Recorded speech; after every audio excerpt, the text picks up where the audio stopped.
Hello there, fellow Gen Xers. Today, I want to approach our conversation differently than I have in past episodes. I want to start introducing other types of relationships into this podcast, starting with today's show. This was my original idea, but I wanted to start off with something that we can all relate to, which is dating and relationships. So instead of focusing on dating and relationships today, I'm going to tackle something that forces us women, yes, I'm talking to women today, to look at aging straight in the face. And it often challenges our self worth, even when we're feeling our best during perimenopause and menopause. But I want you to know that you're not alone in this. This podcast is a space where we can share our experiences, support each other, and learn together. So, sorry if you're a guy listening to this, but it might benefit you if you have a lady in your life and you really want to understand what us women are going through. Okay, so ladies, what if I told you that you could actually do something about those middle of the night sweats and random hot flashes that make you feel like you're burning up like a prayer? Yes, that is a Madonna reference. And what if the solution takes less time than watching a rerun of Friends? All right, I had to add in some of the 80s and 90s references. This is all going to come up next, so stay with me. And full disclaimer here, I am not a doctor prescribing anything. I am just a grad student in my last year sharing my research studies in my grad school journey of researching and writing papers on topics that I'm really interested in and ones that are relevant to me and as well as you. So take this from whatever angle you want to today and go and do your own research based on what I'm going to share. And talk to your doctor, of course. I'm just sharing the recent science on the topic that I have made papers out of. And that goes for any other episodes where I share methods based on science. Okay, so that is out of the way. Let's get right down to it. Welcome to Intentionally Single, Seeking But Not Settling. I'm Lauren Jean, your host, integrative wellness coach, and hypnotist. Each week, we explore mindset shifts and mind-body strategies to help you live life intentionally single and content while remaining open to possibilities. Unlike typical dating advice, we focus on personal fulfillment to attract genuine love. Join us to transform unconscious patterns and embrace your intentionally single lifestyle. Stop feeling deflated by the dating world and start prioritizing the most important relationship, the one with yourself. Welcome back, guys. Okay, so I need to tell you about something that happened to me last summer, just out of the blue. Last July and August, I started to feel really hot. I normally run very warm. I'm normally wearing tank tops on a regular basis, like even through the winter. But I was like really freaking hot. So, like I said, I normally run really warm. I am the girl who wears tanks and tees in 20-degree winter weather. Well, last summer, for the first time, I was the warmest I had ever been. I'm normally relaxed at home in tanks and shorts, but at work I wear jeans. Jeans were not cutting it last summer. I was so freaking hot that I had to buy shorts for the first time ever for work. Now, in my building in the summer, it's usually cold because the air conditioning is blasting, and that's not even cold enough for me. I was also waking up in the middle of the night, throwing the covers off, turning the fan on when the air conditioning was already on. Still not enough. I ended up buying a cooling blanket, which became my best friend, and cooling sheets. Not the best, though. During this time, it's like my life flashed before me. All of these thoughts of aging started to haunt me, and I just felt like I was getting old. Now, I just want to let you know that normally I don't feel this way, but when I was in the thick of it, my worst thoughts entered my mind. All right, so what exactly is happening here? I'm going to break this down with the medical textbook jargon, and I want to make it as easy as possible that you can understand. Basically, starting somewhere in our 40s, and you know what? I actually heard it on a medical podcast that the symptoms can actually start as early as 35 for perimenopause. Our bodies start producing less estrogen. That's menopause in a nutshell. Simple as that, right? But here's what nobody told us. Estrogen isn't just about making the babies. This hormone has been multitasking in our lives forever. It helps regulate our body temperature, keeps our heart healthy, maintains our bone strength, affects our brain function, and even keeps our skin from turning into this parchment paper. So, when levels of estrogen start dropping, our bodies freak out a little bit.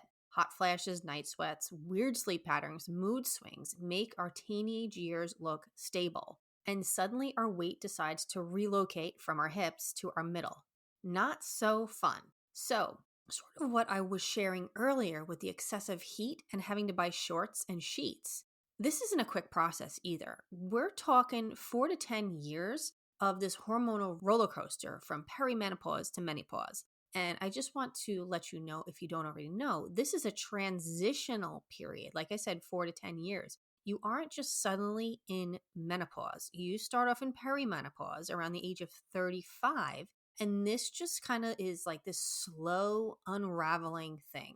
But unlike our moms who suffered in silence, we've got information and we've got options. There is so much information now on social media. I just want to make sure that you're getting the right information because it's huge that we have access to this information. I want to be real here. Throughout history, women past their baby making years haven't exactly been celebrated. In many cultures, once you couldn't have kids anymore, your social value took this nosedive into the ground. Medieval folks called menopausal women withered and dangerous. It's pretty disgusting. We were actually someone to be afraid of. The Victorians labeled menopause as a disease, and when our mothers hit this stage, pharmaceutical companies were making, or I should say, marketing hormones by telling women that they were deficient and losing their femininity. Absolutely disgusting to look at now, but it just wasn't understood. So, talk about this toxic messaging, and it hasn't completely disappeared yet. This is something that we are still working on.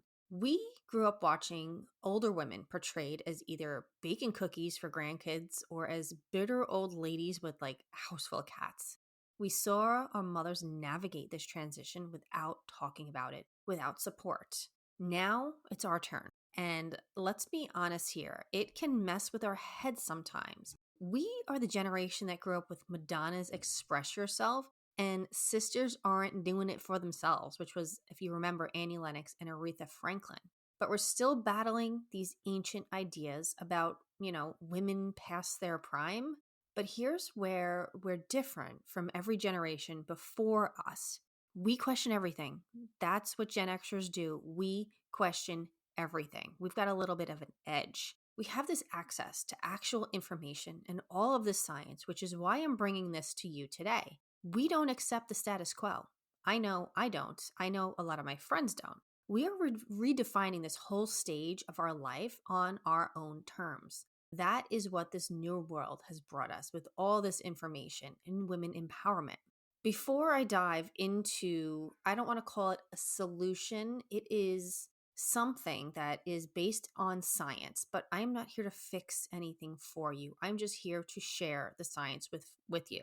So, again, a quick disclosure. Everything I'm sharing today comes from research I did myself during my first year of grad school in 2022. So this isn't some recycled advice from the 90s. It's this current evidence-based information. Okay, listen carefully. Here is where many of us are messing up with menopause and perimenopause. We are either just suffering through it because that's life. We are possibly taking hormone therapy without understanding the potential risks, or for that case, if you don't trust hormones, you aren't educating yourself and you're just going based on what you have heard from others. Another thing is not taking hormone therapy, what can actually help you. These two are actually supposed to be together, but I'm going to count it as three. Again, I'm not suggesting anything here. This is for you and your doctor, so talk about it. If you want to know and you want to be more educated on hormone therapy, also go into the research and search for yourself. If you're going to search for this, you want to look for peer review articles. These are articles that have been studied by scientists, PhDs, doctors, anyone who is just in the scholarly world of science. You want to really get it from the right information. But peer reviewed means that it was not studied just one time, but repetitively, so that there could be actually a pattern here. And we're seeing that the methods that we're talking about in the science is working. All right, another thing that we're doing wrong here is we're spending hours at the gym doing workouts that don't actually target what's happening in our bodies. We're not 20 anymore. We can't be doing the same types of workouts when we were in our 20s because our body is functioning differently. Who has time for hour-long gym workouts 3 times a week anyway? Between having careers, having kids who might be teenagers, or young kids, or even young adults, but somehow still need us constantly, all the time. Then there's aging parents who increasingly rely on us and try to maintain our homes and our lives. And we're already maxed out. So we don't have as much time as we would like to at this point. So we did not get the memo. Our generation received almost zero education about menopause, just that it existed. Like, I heard the word, but I didn't really know what it was. I wasn't sure what it even was, like the sciencey part of it, until I started researching it myself and really putting a paper together and preparing myself to write this paper. It was something that our mothers whispered about, or if they mentioned it at all. I don't remember hearing anything about it. I just remember my mother going through something where she was constantly hot and then cold and then hot and then cold. It was just different types of behaviors than I had known my mother to go through. But I never heard the word menopause because women's health issues were still pretty taboo when we were growing up, especially anything related to aging. Like, God forbid if someone aged. I look at it now and I think it's absolutely crazy. And plus, the fitness industry and now social media and all the influencers keep selling us these workout programs, like I said before, are designed for like 25-year-olds or focus on getting beach ready rather than addressing our actual hormonal needs and just desire to feel good. And look at Beachbody. Are they even still around? It's crazy. Shalene Johnson was an instructor, or is, I don't know at this point. And she is definitely over 40, teaching a normal class, PIO, which, by the way, I actually did love. But nothing about menopause or her age was even mentioned. It was like she was just an older lady who was teaching a class, and there was nothing mentioned about, I don't know, I don't remember Beachbody ever having any sort of class for like the older population or our population now. It didn't exist. It wasn't out there for us. So I'm saying a lot of stuff here because I'm feeling very passionate about this right now, but there is no information. Well, there was, let me say that again. There was no information out there for us. There was just, you went and you found a workout program that you liked and you did it, and you just did it and you did it and you did it and you kept doing it. And at this point, we're not getting results that way. It's just not working for us. And the typical advice, just do more cardio or try weightlifting, completely misses what's happening in our bodies now. Now, I'm more likely to do different types of methods. Like, I really like Dr. Stacy Sims. She is amazing. She's got a book called Next Level, which is amazing for menopause. I highly suggest you read that book. Okay, and what we've been conditioned to believe that, real exercise needs to take forever to be effective. We think that we need to work hard in everything that we do, and we just don't. Like, if it's easier or if it's quick, it might be a trick, right? So we either commit to these really lengthy routines or we just give up entirely because it's too much and it's overwhelming and we have so many things going on in our lives already. We don't think and we don't take ourselves seriously. So these approaches are taking a serious toll on us. Those vasomotor symptoms, right? Which is a fancy term for hot flashes and night sweats. They affect about 2/3 of us during menopause, and they're not just uncomfortable moments. They interrupt our sleep, which makes everything worse. They trigger anxiety in social situations. Imagine trying to focus on a date while you're wondering if your face is about to turn into a tomato or you're just about to start sweating. They break our concentration during important work moments. And all of this leads to just generally feeling awful and mood swings and sometimes actual depression.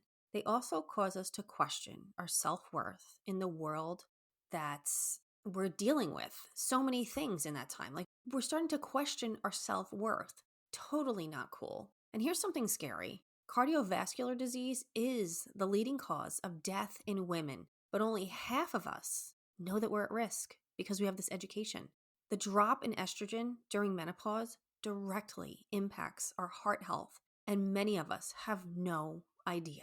That's why I wanted to bring this to you today. If you are not educating yourself on menopause and you're just kind of like sliding by, please do your due diligence and do some research. All right, then we have body composition changes. Suddenly gaining weight in places that we have never had weight before and losing muscle mass we used to take for granted. This is not just about fitting into a favorite vintage concert tee. It affects our long-term health, guys, and how we function as we get older. I know what I really want is to just age gracefully and be able to play with my grandkids and move and enjoy my retirement ages. All of these physical changes mess with how we feel about ourselves, our confidence in social and dating situations, our willingness to put ourselves out there. It's hard to show up authentically when you're worried about sweating through your clothes or feeling exhausted from another night of disrupted sleep. Okay, so this is where I'm going to get into it. There is a better approach that's perfect for our practical Gen X minds. Again, this is not my idea. This is science. I came across what I am about to share, again, when I started to research my next stage of life and for my paper. I found, like I mentioned earlier, Dr. Stacy Sims and her book, Next Level, which taught me what I'm about to tell you, but I decided to go deeper and write a paper on the topic.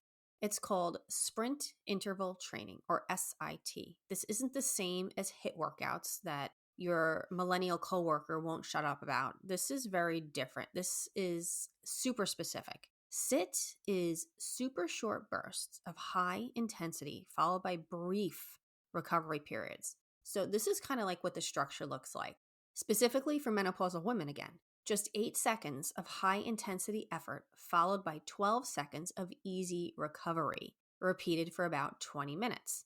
Compare that to the alternative. Resistance training studies required 3 40 to 60 minute weekly sessions for 15 weeks.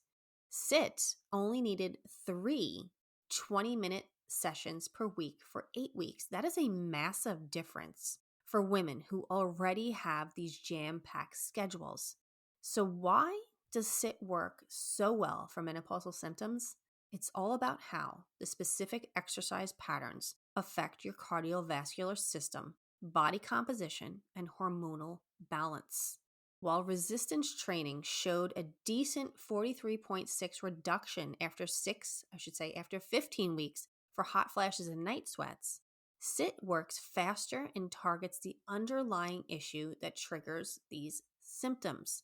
Now, on the heart health front, the research found that just 8 weeks of SIT led to a 5.8 increase in the amount of blood your heart pumps with each beat, a 5.7 decrease in resting heart rate, and a 9.5 improvement in overall cardiovascular fitness.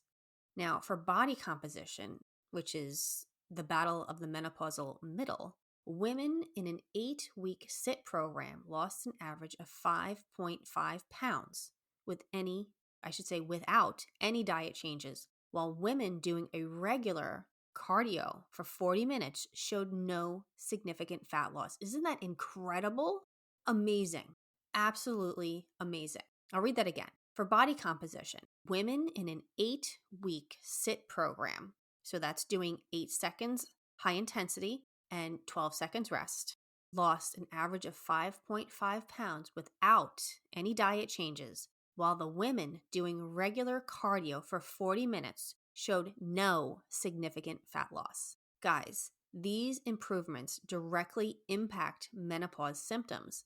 Better cardiovascular function helps regulate your body temperature. Improved body composition helps energy levels. And something about this specific exercise pattern seems to help balance the effects of declining estrogen. Now, I want to go a little bit into my SIT routine, give you a few ideas if you wanted to start doing this. But again, please do your research, and I'm going to provide links for you to go and check this stuff out on your own. Don't take my word for it. Do the research, please.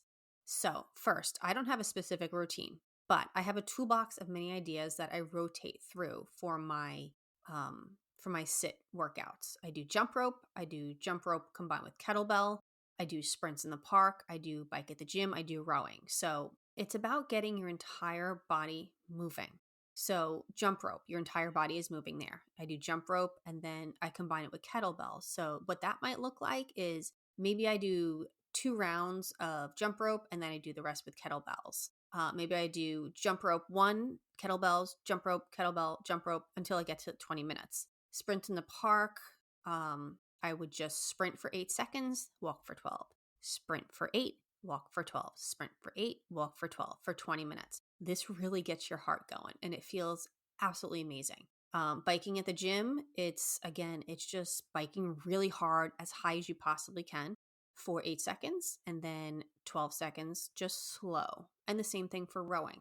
So that's kind of like I do this intermittently, not intermittently, what's the word I'm looking for?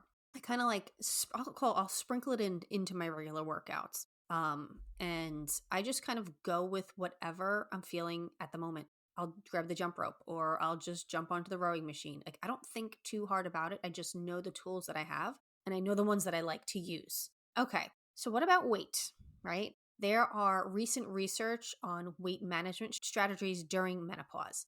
So, while my research paper focused specifically on exercise interventions for hot flashes and other vasomotor symptoms, I want to take a minute to touch on something that many of you might have questions about, going a little bit more into weight management during menopause.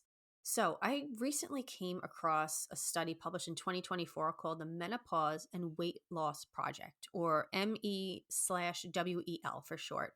These researchers did something really smart. Instead of studying women who were struggling with weight gain during menopause, which is what most studies do, they looked at women who successfully maintained a healthy weight through the entire menopause transition. So, like I said, from say 35 to 40 for about 4 to 10 years. The average women will enter the menopause state, which is after you don't have your period for 12 months. So you are not considered in actually menopause until you get to that 12th month and you have not had your period. So say you went 10 months and then had it, you have to start over. Or say you went 11 months and then had it, you would have to start completely over. So that's what the menopause is. The transition is that entire 4 to 10 years where you are experiencing, well, you don't have to experience the symptoms, but that's when you're in the transition, basically.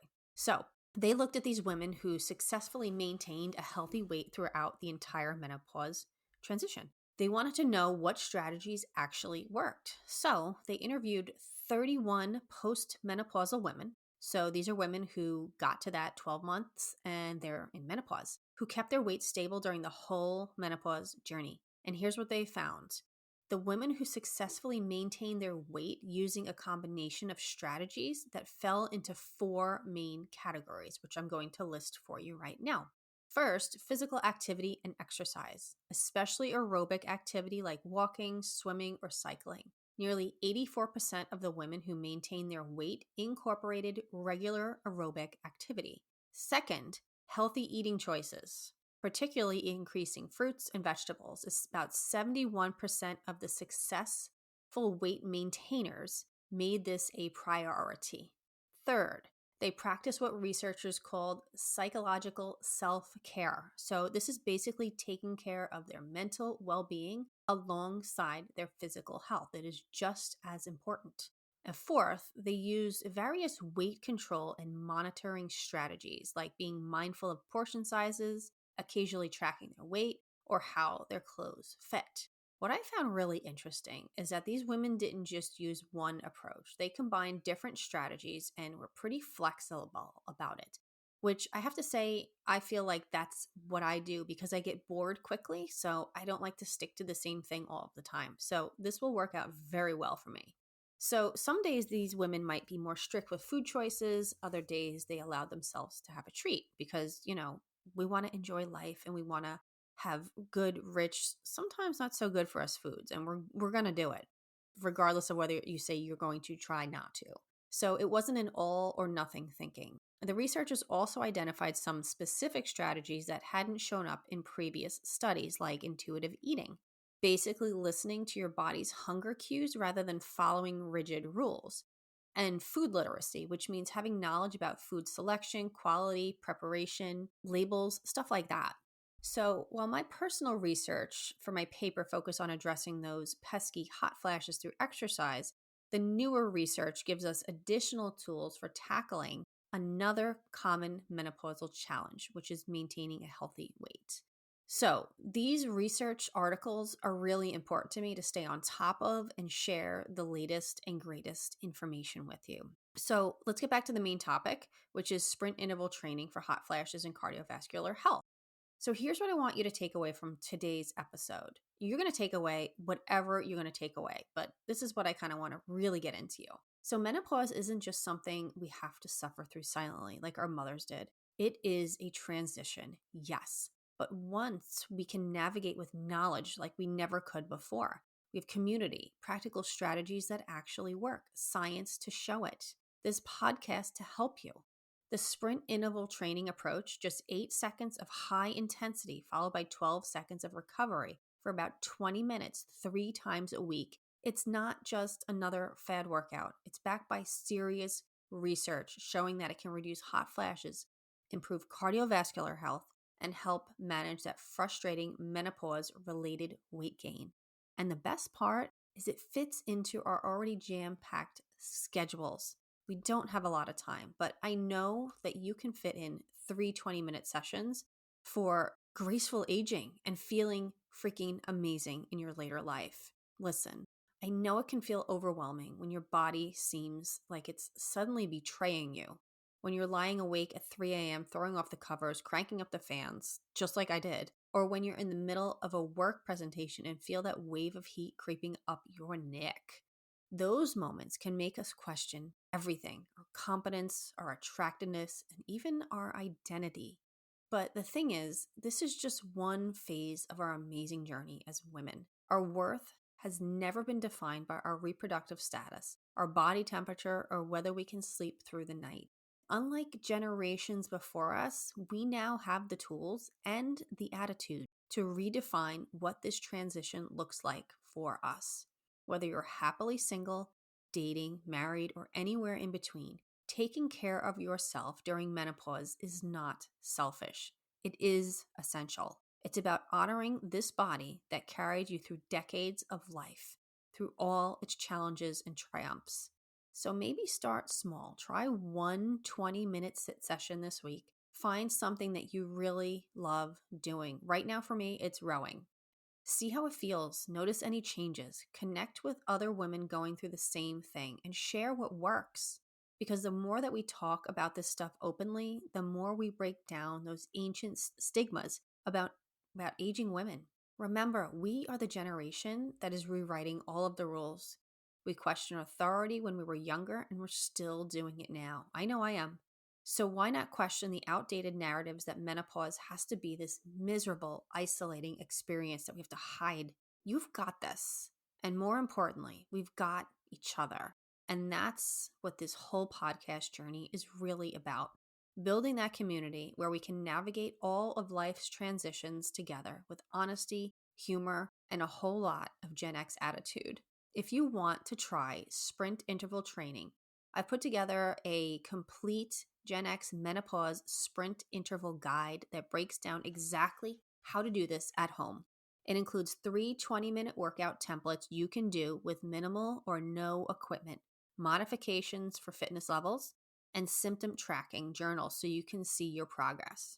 This link will be in the show notes, or you can go right to the website, which again, you can click through right on the show notes. The show notes are where I share everything. So go over to the show notes section, whether it's in your app or on your phone, and you're going to find somewhere where it says click here to get the guide. That's where it will be. So, have you tried sit or have questions about managing menopause while dating? Please hit me up. Send me a DM on Instagram at the girl with the vine tattoo, or you can email me at intentionallysinglepodcast@gmail.com. I read everything personally, and your experiences might help shape some future episodes. I really want to hear what you have to say. So, before we wrap up, I want to take a moment for what I call the security within reflection, which is a new addition to the show. This menopause journey can sometimes feel like one more reminder that we're getting older, that our bodies are changing in ways we cannot completely control. In a culture that's obsessed with youth, especially for women, these changes can mess with our heads really badly about our worth, our identity, and our place in this world. But what if we flipped that script? What if the transition isn't about but about gaining a deeper connection with ourselves?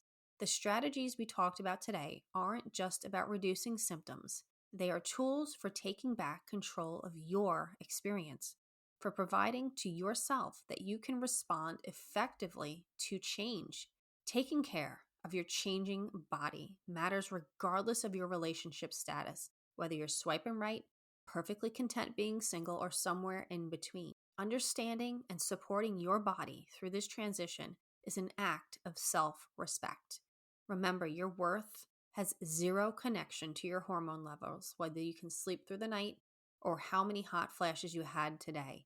The confidence that comes from taking action to support your well-being radiates into every part of your life, creating security that comes from within, not from someone else's validation. I want to share something exciting with you. Since launching this podcast back in November 2023, I focus primarily on relationships and dating.